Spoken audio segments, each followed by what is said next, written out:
দফা এক দাবি, এক দফা এক দাবি।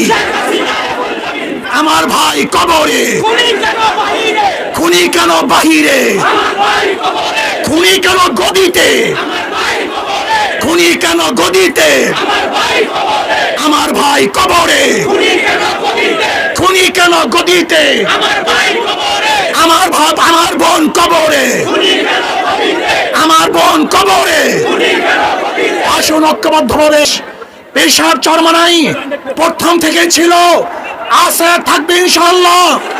যতদিন পর্যন্ত শেখ হাসিনার পদত্যাগ না হবে ততদিন পর্যন্ত রাজপথ ছাড়বে না ইনশাআল্লাহ। যদি কেউ আমাদের মধ্যে শেখ হাসিনার সাথে হাতাহাত করার প্ল্যান করে, ষড়যন্ত্র করে, তাহলে আমরা তাদেরকে মীর জাফর হিসাবে ঘোষণা করছি। শেখ হাসিনার সাথে কোনো বৈঠক নেই, কোনো আলোচনা নাই, শুধু দাবি একটা, দাওয়া একটা, ওই গণভবন দখল করতে হবে।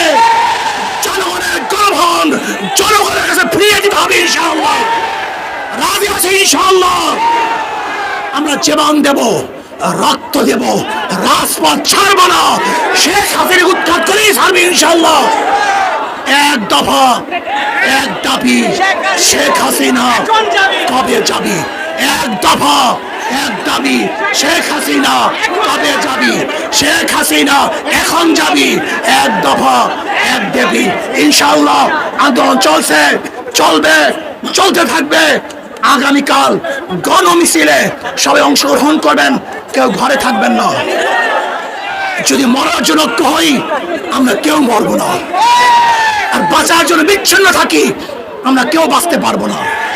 এই সংগ্রামী ইনশাআল্লাহ আমরা সবাই আছি, থাকবো। কি রাজি আছেন ইনশাআল্লাহ?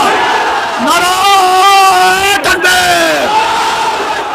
এক দফা এক দাবি, এক দফা এক দাবি, এক দফা এক দাবি, এক দফা এক দাবি, এক দফা এক দাবি, এক দফা এক দাবি, এক দফা এক দাবি।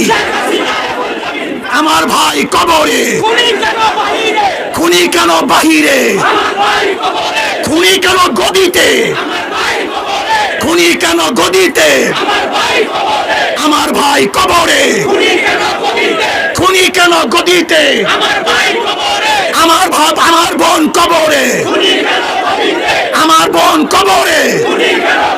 আসুন ঐক্যবদ্ধভাবে, আন্দোলন চলছে, চলবে। আমরা ইনশাআল্লাহ বিজয় হবই হবে ইনশাআল্লাহ, কোনো সন্দেহ নাই। নারায়ে তাকবীর।